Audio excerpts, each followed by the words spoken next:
Well, let's start with the market action where the bulls clawed back in trade today as stocks made a dramatic recovery on Dalal Street after an early fall. So the Sensex gained over 300 points, going back above the 59,000 mark. The Nifty gained nearly 100 points with mid-caps and bank stocks leading the rally. Anuj is here to wrap up the market action. Very volatile, but finally closing in the green, Anuj. Well, the market had a very strong bounce after the morning session, or rather the first hour, which looked extremely weak because of the global cues. But both the Nifty and the Bank Nifty bounced right from the 20-day moving average. And auto stocks, as has been the case, led the sort of rally once again. In fact, in terms of the auto names, you had Eicher Motors, which made a fresh 52-week high. Mahindra and Mahindra is nearly there, and Tata Motors was also quite strong. Some other heavyweights which sort of participated in the move, led the market move from the lows, Reliance, ICICI Bank, and State Bank of India. The commodity stocks also did well today, so names like Tata Steel, Hindalco, and Coal India were all higher. The only sort of weak point in the market today was IT, large cap IT in particular. Names like TCS, Infosys, and HCL Tech, though off the lows, but still a bit of a weakness for IT names. And in the F&O space, we had some big gainers like RBL Bank, IDFC First Bank, and NMDC. All in all, the market's been making these kind of large moves in both directions. But what today has done is it's given us a bit of a line in sand around the 20-day moving average. All right, Anuj, many thanks. But in the currency market, the rupee stuck in a tight range through the day as opposing forces caused some volatility. A global dollar rally locked horns with dollar selling by exporters and what traders believe to be RBI intervention. The domestic currency finally closing flat. In the bond market, bond prices climbed off early lows following comments from the RBI governor that the central bank's recent rate hikes were having an impact on reining in inflation. However, yields remained elevated as traders tracked the rise in crude prices and watched for further cues from the U.S. Federal Reserve's Jackson Hole summit that starts on Friday. Speaking of crude oil prices, the firming up seen in prices overnight continues. Despite choppiness, crude oil prices trading over 1% higher as the focus is now shifted to supply-side factors. This comes after Saudi Energy said OPEC Plus may consider a cut in oil production to stabilize a volatile market and prop up prices. This has overshadowed concerns that global demand may slip on the back of a recession in many major economies. Well, here's a CNBC-TV18 exclusive. Drug maker Cipla has big plans for its wellness business, which includes doubling its revenues from India as well as the US markets over the next 5 years. A large portion of the expansion will come from the wellness business, which has seen some good traction across customer categories. MD and Global CEO Mang Vora says the plan is to use both acquisitions and new product launches to grow the business fivefold into a 3,000 crore rupee business over the next 5 years. He also told me that the company will work on deepening the Indian and US markets through innovation and entering new areas. Take a look. What we're seeing in India is incredible amounts of deepening of the healthcare market into tier 2 and 6 towns. We are seeing a wave towards wellness. And both of these are opportunities that we want to capitalize, not just for India, but also for the rest of the markets across the world. So that will be growth driver number one for us, which is just the deepening of the presence of healthcare in India. And the evolving consumer healthcare space. Let me start by addressing the wellness segment that you spoke of. And as you pointed out, you have aspirations of building that out even further. How much of that is going to be driven inorganically? Is that an active discussion that you're having with potential players at this point in time? And what would the size be of that business and what kind of investments do you hope to make within that space? So we have very large organic brands in the wellness space, and our objective would be to grow and deepen these organically first. Of course, inorganic is a part of the strategy, but I think if you look at just the depth of our organic brands, we have several brands which are 200 odd crores big. The total business right now is about 600 crores. We can see this business growing on the health side itself to close to about 2,500–3,000 crores over the next 5 years. So we are very bullish about consumer wellness. I think this is a business that will require us to be a lot more D2C oriented as well, in addition to creating equity for these brands with doctors and with patients. So we have large number of brands in the pain space. We have a large franchise in the vitamin space. We are the leaders in the nicotine replacement therapy. And over a period of time, we will create more brands in the cough segment. We will create more brands in the mom and children segment. And I think we feel very bullish about this category in India. What is the current spend and what do you anticipate the spend to be over the next few years as you enhance your focus on innovation?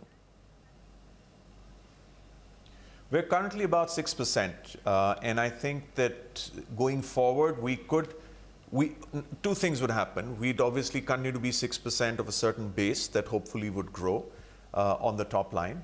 But we are also thinking of increasing our innovation spends to close to 7 to 8%.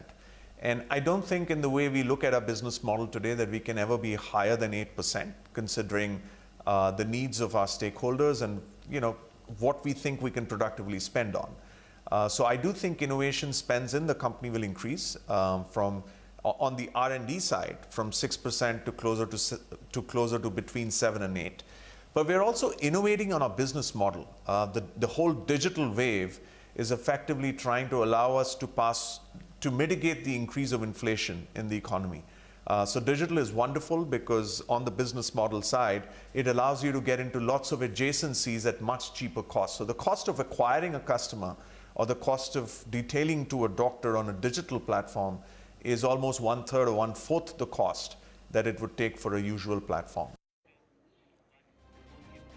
And you can catch the entire conversation with Cipla's head Umang Vora all day today on CNBC TV18 on our show On the Record.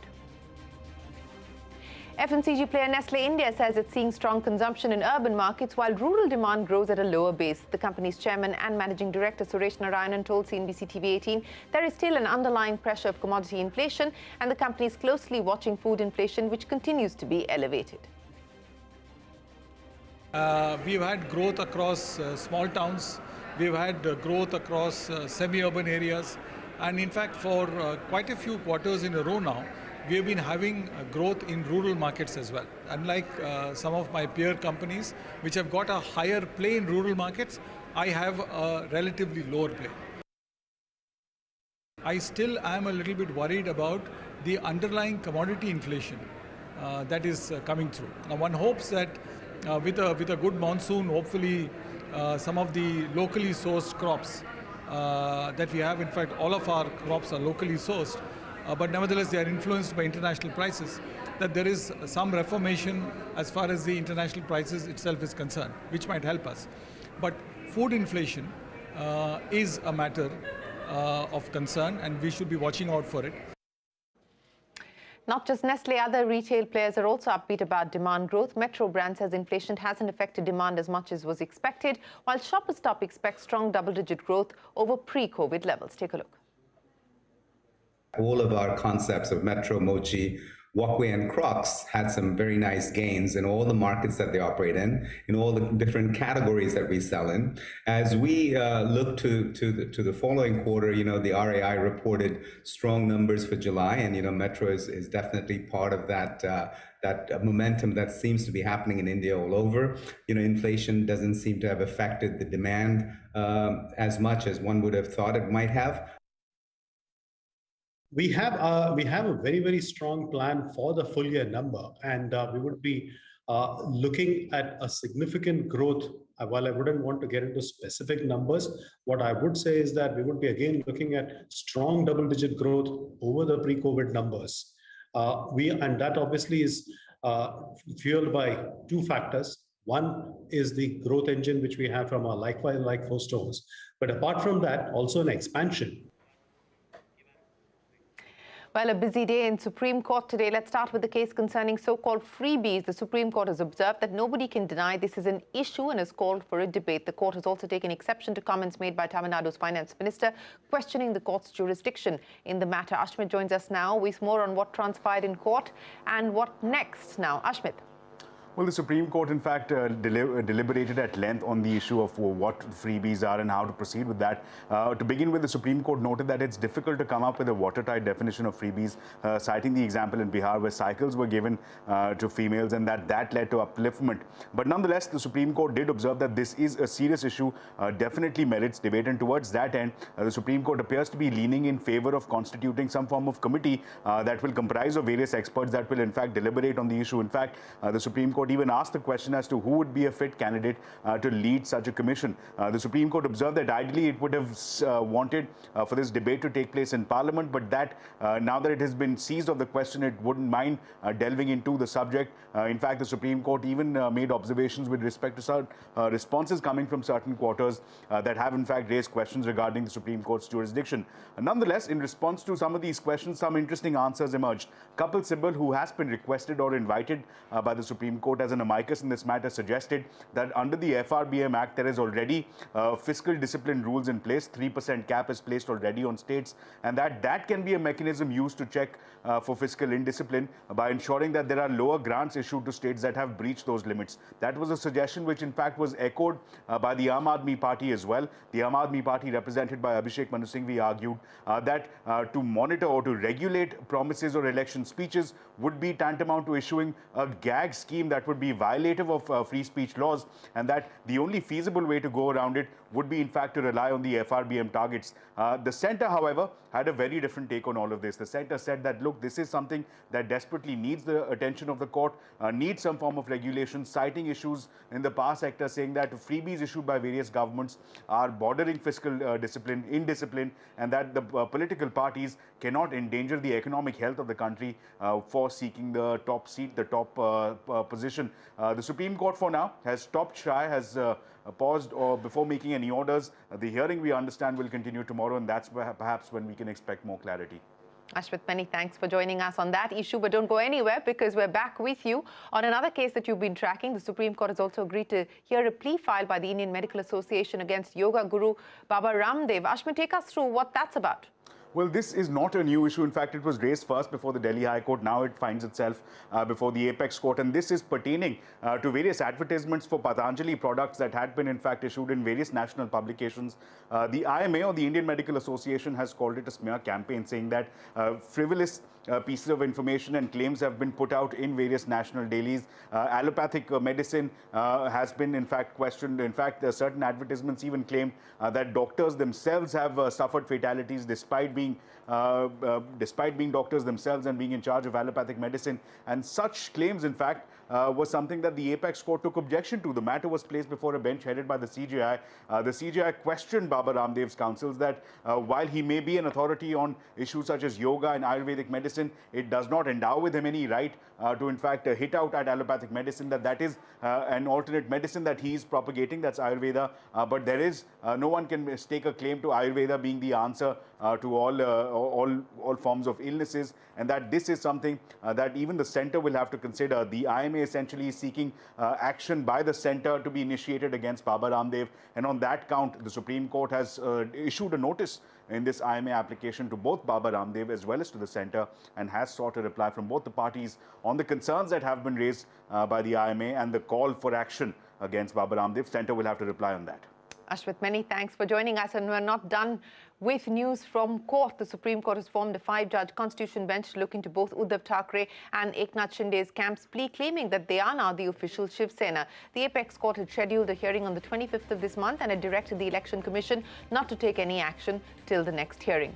The Supreme Court has also agreed to hear a petition challenging the remission granted to the convicts in the 2002 Bilkis Banu case. The plea has sought setting aside of the order granting remission to the convicts and their immediate release. Bilkis Banu, who was a 19-year-old, was 5 months pregnant when she was gang raped during the post-Godhra riots. 14 members of the family, including her 3-year-old daughter, were killed by a mob. All 11 convicts sentenced to life imprisonment were freed after the Gujarat government approved their remission. The Apex Court has declared Section 3, Subsection 2 of the Benami Transaction Prohibition Act as unconstitutional. The clause prescribes that whoever enters into any Benami transaction shall be punishable with imprisonment for a term which may be extended to 3 years, or with fine, or with both. The court said the clause was manifestly arbitrary.